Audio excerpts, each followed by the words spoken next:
السلام عليكم، ازيكم؟ عاملين ايه؟ يا رب تكونوا بخير. شايفين صوابع جيجي بقى؟ تحفة جدا وسهلة ومش بتاخد وقت ومتستاهلش الرقم اللي هي بتتباع بيه بره. تعالوا نعملها بمقادير سهلة.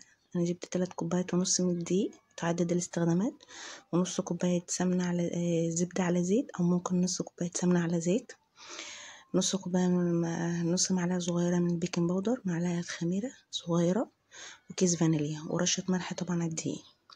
هنقلب الدقيق كده مع ذرة الملح، وهنبتدي ننزل بنص كوباية زبدة على زيت، وهبتدي ابس الدقيق مع الزبدة مع الزيت زي ما بتبسي كده صينية البسبوسة بالظبط.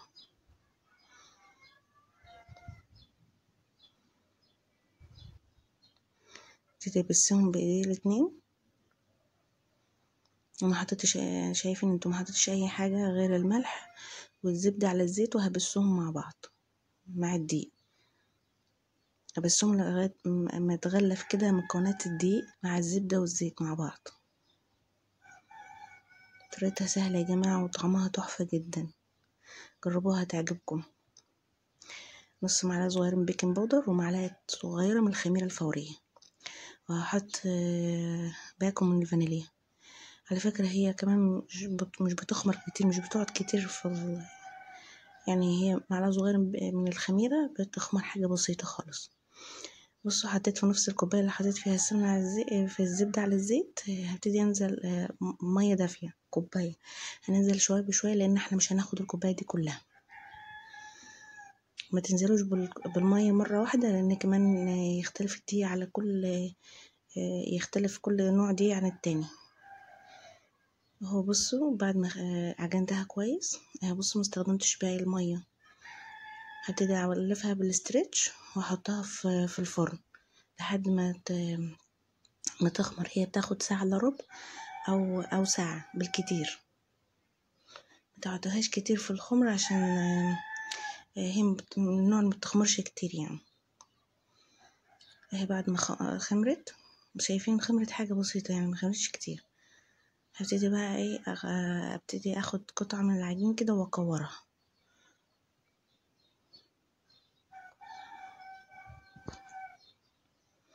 هفردها بالفرادة كده زي ما بتفردي كده عجينة، بس اهم حاجة تفرديها على هيئة دايرة، وهتشوفوا معايا لو ما اتفردتش على دايرة هنظبطها. هفردي شوية بشوية كده فيها. بصوا، محتاجناش ان احنا نحط لا ندهن الفرادة ولا ندهن اي حاجة يعني، عشان هي فيها زبدة وفيها زيت، مش هتحتاج ان انت تدهني الفرادة خالص. ابتدي افردها شوية بشوية، احاول اوصلها لمربع.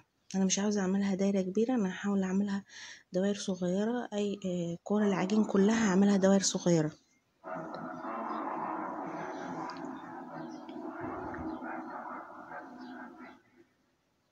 بفردها كده. طريقتها سهلة ومش بتاخد وقت خالص، متستاهلش الرقم اللي هي بتتباع بيه اصلا. هبتدي بقى اجيب قطعة البيتزا، وهبتدي ايه اسويها كده، احاول اوصلها لشكل مربع. طبعا كل العجين اللي طالع ده هنحطه على العجين التاني، وهنبتدي نكوره مع بعض يعني، مش هنرمي اي حاجة. نص كيلو ده ما شاء الله هيعمل معاكي كمية كبيرة خالص.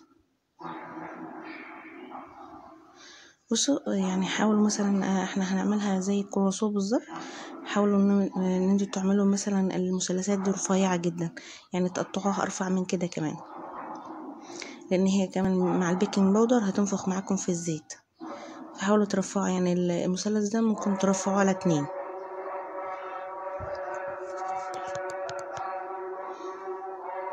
هبتدي بقى اعمل مثلث تاني. انا هحاول هعمل كل العجين بنفس الطريقة بالظبط. طبعا المثلثات تكون صغيرة. هنعملها زي الكرواسون زي ما قلت لكم. هحطهم في الصينية بقى عشان اوريكم الكمية في الاخر، واي زوايد كده في العجين اظبطوها يعني.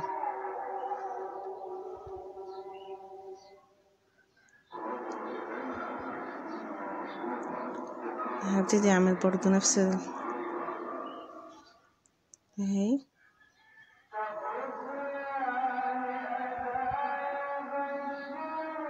وحاولوا تضغطوا انتوا بتلفوا صح، انتوا بتعملوها زي الكروسون كده، اضغطوا جامد لان هي انا في كذا واحده كده يعني، هي المفروض تضغطيها جامد عشان متفكش معاك الزيت. انا في كذا واحده ما ضغطتهاش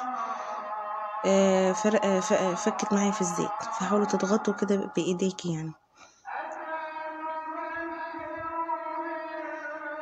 كل سنه وانتم طيبين يا جماعه، بمناسبة رمضان ان شاء الله يا ربنا يعود عليكم بالخير واليمن والبركات. بصوا المفروض المثلث ده انا كنت رفعته، كنت قسمته على 2 عشان هي بتنفخ معاكي هتكبر معاكي في الزيت. نعمل العجين كلها بنفس الطريقة بقى. عملت معاكم واحدة تاني وبعد كده هكمل الباقي كله لوحدي. انتوا عرفتوا الفكرة بقى تتعمل ازاي. انا شفت ده، حاولت ارفع المثلثات شوية. كمان المثلثات اللي بتبقى رفيعة بتطلع شكلها حلو جدا، فجربوها هتعجبكم. المثلثات الرفيعة بتبقى شكلها جدا حلوة، وبتبقى هشة ومقرمشة من بره، لان احنا كمان هتشوفوا معايا يعني في الخطوات، مقرمشة من بره وطرية من جوه.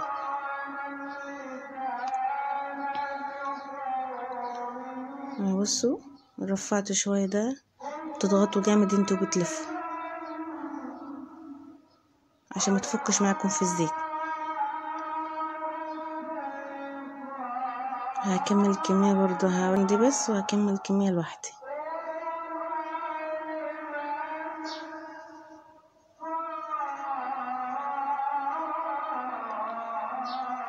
هبصوا الكمية ما شاء الله طلعتها من نص كيلو دقيق.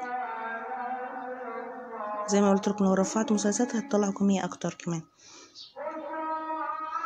بصوا انا جبت زيت ما يكونش سخن، يعني يكون دافي شوية عشان ما تاخدش، اول ما تنزلي بيها ما تاخدش لون وما تكونش مستوية من جوه. لا الزيت يكون دافي شوية، ما يكونش سخن خالص.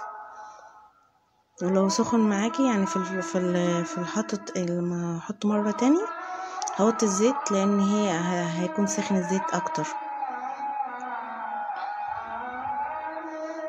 كل ما بتنزل كده يعني اللي عملناها تخينة، مثلث التخين نفخ شوية معايا في الزيت. مجهزة السيرب. انا بجهز كميات وبحطها في التلاجة زي ما قلت لكم قبل كده في الفيديو. ولو ما جهزتيش يعني ممكن تعملي كوبايتين من السكر وكوباية من المية وعصرة نص ليمونة وفانيليا، وتغلي غلوتين. وبعد كده تشيلي اي ريم كده محطوط على الوش، عشان هو ده اللي بيسكر معاكي السيرب. اهي بعد ما اخدت لون هتشوفوا معايا في 2 كده او 3 فكوا معايا في الزيت بسبب ان انا ما كنتش ضغطهم كويس. هحط الزيت وبعد كده هبتدي انزل بالكمية التانية. موطي في الوقت ده لان هي الزيت سخن جدا. ببتدي اقلبهم كده لحد ما تاخد لون من الجنبين، وبعد كده هنزل بيهم على السيرب على طول. طبعا هطلعهم دلوقتي اللي محطوطين في السيرب، والسيرب مش كتير برضو، هو مغطي من تحت بس، لكن الوش انا هقلبه دلوقتي عشان ما تبقاش طريه جدا معاكي. لا هي بتبقى لما بتطلع الزيت بتبقى مقرمشه كده شويه وهشه من جوه.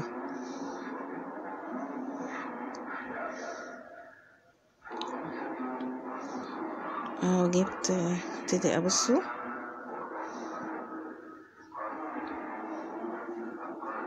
تحط في السيرب، وبعد كده بطلعها على اي طبق، مخليهاش كتير في السيرب.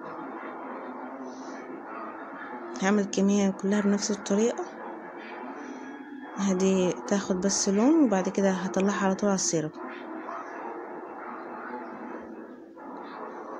اهي شايفين ما شاء الله نص كيلو دقيق. شوفوا بقى بتتقدم مع صوصات. انا دي صوص كراميل انا عملته في البيت، وممكن اسيح شوكولاته كمان. بس انا استكفيت بده لان كمان فيها سيرب. ممكن تعملوا صوص شوكولاته، تجهزوا صوص لوتس، اي حاجه تعملوه تجهزوه في البيت او تجيبوه من بره، وهيعجبكم جدا على فكره. شايفين بضغط عليها ازاي، طعمها جميل خالص. ابتدي احطهم كلهم بقى في الطبق واقدم معاهم زي ما قلتلكم صوص الكراميل. ممكن اي صوص تاني. يا رب يكون الفيديو عجبكم اشتركوا في القناه وفعلوا زر الجرس عشان تلاقوا فيديوهات تانية. شايفين طريقتها سهله جدا على فكره اهي. ممكن تغمسوها في الصوص وممكن تاكلوها على كده على فكره. وصوص اعملوا صوص شوكولاته كمان معاها. شايفين الطبق ده؟ يعني شوفوا احنا عملناهم بكام وهم بيتباع بره في المحلات بكام. يا رب الفيديو عجبكم، والسلام عليكم ورحمه الله وبركاته.